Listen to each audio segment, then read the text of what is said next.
कि सर जो बाप अपने 18 साल के नौजवान बेटे को बोलता है उठ तुझे फौज में भर्ती होना है, तूने बेल्ट की नौकरी करनी है, जो मां अपने बेटे को बॉर्डर भेजते हुए बोलती है कि अगर दुश्मन ने देश पे गोली चलाई तो तूने अपना सीना आगे कर देना है, तो वो देशद्रोही कैसे दिए जाते हैं? सर आज बेटा सियाचिन में -डिग्री सेल्सियस में देश की रक्षा कर रहा है और उसका 70 साल का बूढ़ा बाप दिल्ली की सरहदों पर अपने हक के लिए कड़ाके की सर्दी में आंदोलन कर रहा है, तो किस मुंह से बोलेंगे जय जवान जय किसान? लगा बेच डाल, बीपीसीएल बेच डाल, बीएसएनएल बेच डाल, एयरपोर्ट्स बेच डाल, सीपोर्ट्स बेच डाल। अब डर लगने लगा है कि यह आत्मनिर्भर भारत की बात हो रही है या फिर चुनिंदा पूंजीपति निर्भर भारत की, कि जब राजा का अहंकार प्रजाहित से ऊपर उठ जाए तो समझ लेना कि उसके शासनकाल का अंत निश्चित है। शुक्रगुजार हूं इस शब्द के लिए, कारण महाराष्ट्रातले भाजपचे नेते सतत उठसूट आंदोलन करत होते, त्यांना काय म्हणायचं ते आम्हाला या शब्दामुळे कळलं। माननीय राष्ट्रपति जी ने अपने अभिभाषण में सरकार की कई सारी उपलब्धियों का उल्लेख किया और मैं उन उपलब्धियों के लिए सरकार का अभिनंदन करना चाहूंगा जिनका लाभ अंतिम पंक्ति में खड़े अंतिम व्यक्ति तक पहुंचा हो। राष्ट्रपति जी ने अपने अभिभाषण में नए संसद भवन के निर्माण की बात की, गर्व की बात है, लेकिन सवाल यह उठता है अध्यक्ष महोदय कि जिस देश की सार्वजनिक स्वास्थ्य व्यवस्था कोरोना की महामारी में बुरी तरह से एक्सपोज हुई हो, उस देश की प्राथमिकता क्या होनी चाहिए?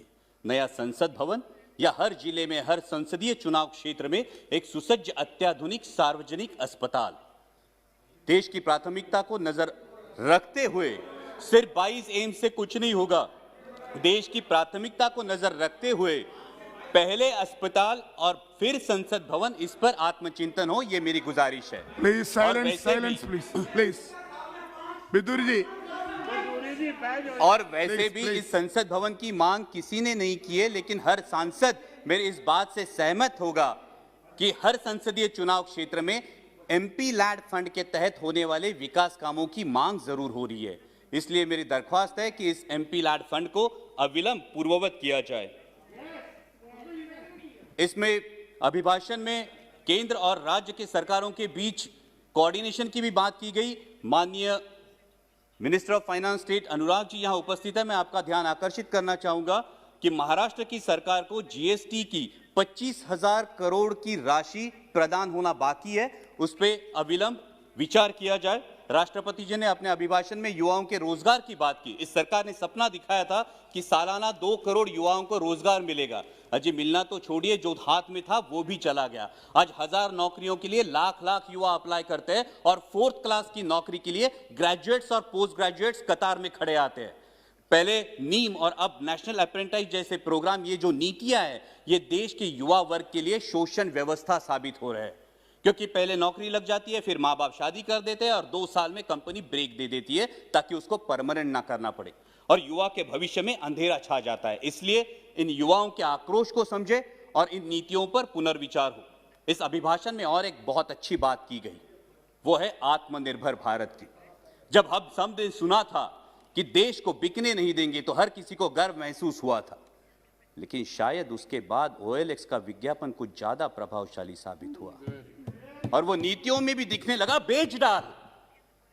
बीपीसीएल बेच डाल, बीएसएनएल बेच डाल, एयरपोर्ट्स बेच डाल, सीपोर्ट्स बेच डाल। अब डर लगने लगा है कि यह आत्मनिर्भर भारत की बात हो रही है या फिर चुनिंदा पूंजीपति निर्भर भारत की।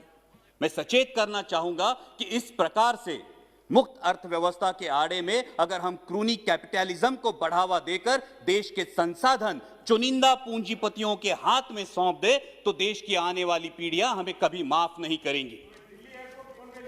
इसमें राष्ट्रपति जी के अभिभाषण में किसानों की योजनाओं की बात की गई, लेकिन आज जो हमारे अन्नदाता, हमारे किसान भाई दिल्ली की सरहदों पर आंदोलन कर रहे हैं, जिसमें 200 से भारतीय, मैं भारतीय कहूंगा, 200 से भारतीय शहीद हुए, उनके प्रति कोई संवेदना इस अभिभाषण में नहीं दिखाई दी।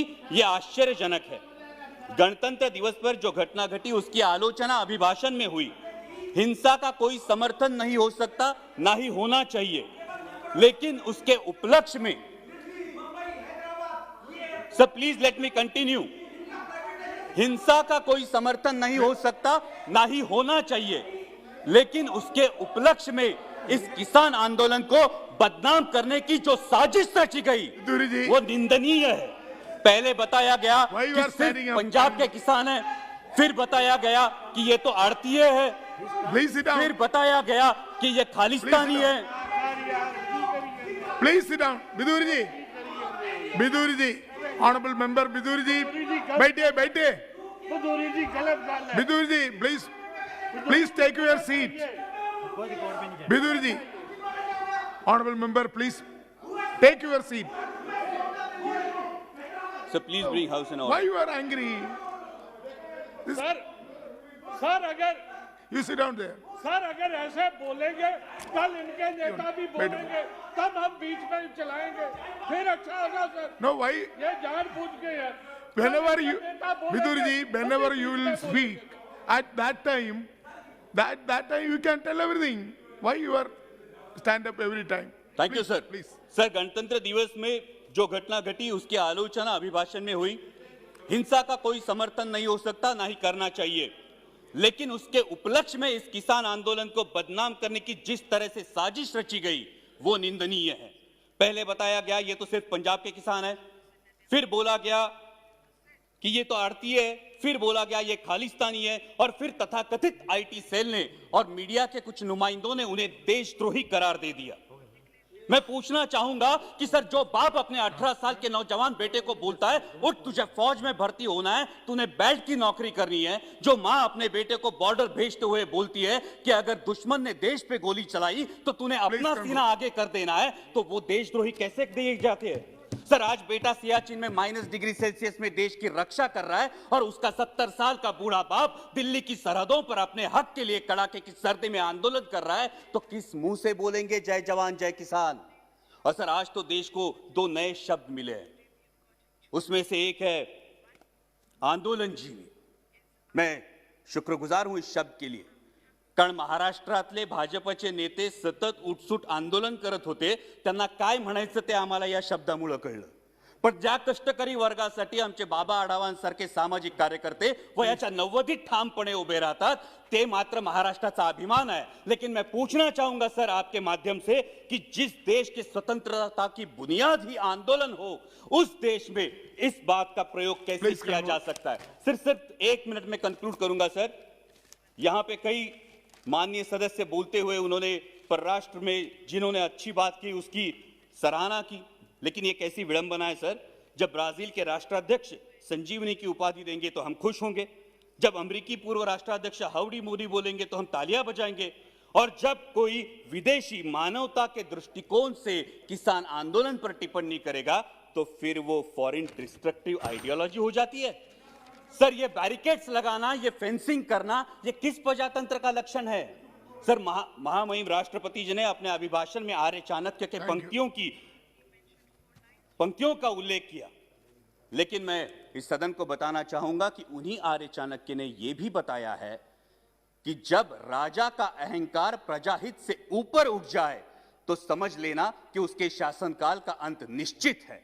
और इसीलिए मैं दरख्वास्त करूंगा कि संवेदनशीलता से इस समस्या का किसानों के हित में हल निकाले, ताकि फिर हर देशवासी गर्व से कह सके जय जवान जय किसान। हमारे देश के प्रतिनिधि थे, एमपी है, कैबिनेट में थे, उसको भी देशद्रोही का उसके ऊपर मुकदमा ठोक दिया है।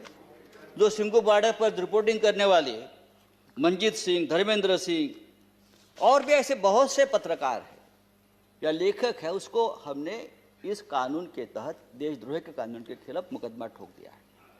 मुझे लगता है कि हमारे कानून के किताब में से सब आईपीसी धाराएं खत्म कर दी और सब देशद्रोही की धारा एक वही रख दी है।